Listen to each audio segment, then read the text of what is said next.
Hello, good morning, good afternoon, or indeed good evening, depending on when you are watching. I'm James Innes, the Jobs Guru, and today, next in the interview question series, I'll be looking at the question, what makes you better than any of the other candidates I'm interviewing? Blimey.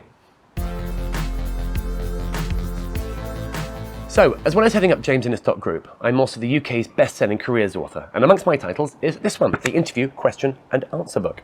It is, of course, available in all good bookshops, or if you'd like a signed copy from yours truly, then there's a link in the description of this video. In this show at the moment, I'm taking questions from that book and looking at how to answer them. At the moment, I'm taking those questions from the chapter I entitled The Top 25 Tough Questions Taking the Heat.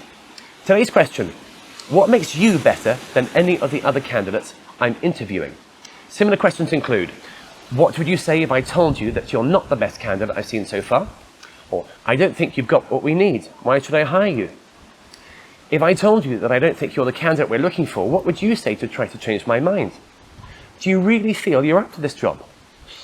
It's a nasty group of questions there, isn't it? But back to the question in hand. What makes you better than any of the other candidates I'm interviewing? Now, the interviewer may be indicating that you've failed to convince them so far that you are the best candidate for the job.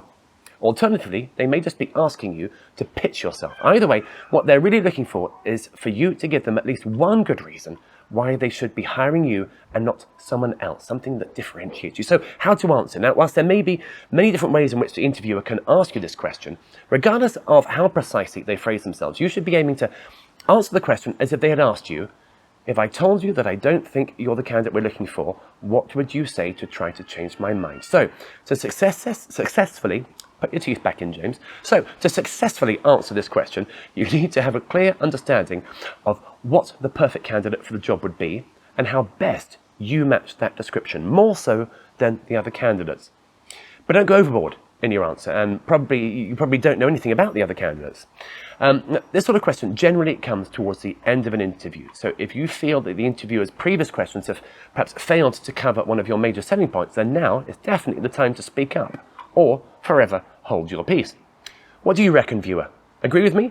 Hit that YouTube thumbs up, or thumbs down if you don't. Oh, and don't forget to subscribe. Now, as usual, I have plucked a little example from my book for you. I couldn't comment on other candidates for the job, but I can say that having now been working in this industry for over a decade, I have built up a very enviable network of contacts, which I think most other candidates would find hard to beat. I've developed successful relationships with key decision makers and numerous companies, and this enables me to achieve a sales conversion rate much higher than average. I believe that my previous track record is clear evidence of what I would be able to achieve for you if you decide to appoint me to the role. I'm ambitious, highly driven, and I relish a challenge. Now, if you have any interview questions which you think I should be covering, do please let me know in the comments section below, and I may even use your question. If I do, then I might give away a free interview coaching session with me, if you like, the man who literally wrote the book on interviews, if I don't get blown away by the gale in the meantime. Thank you for watching today. Keep safe and be well, my friends. Goodbye.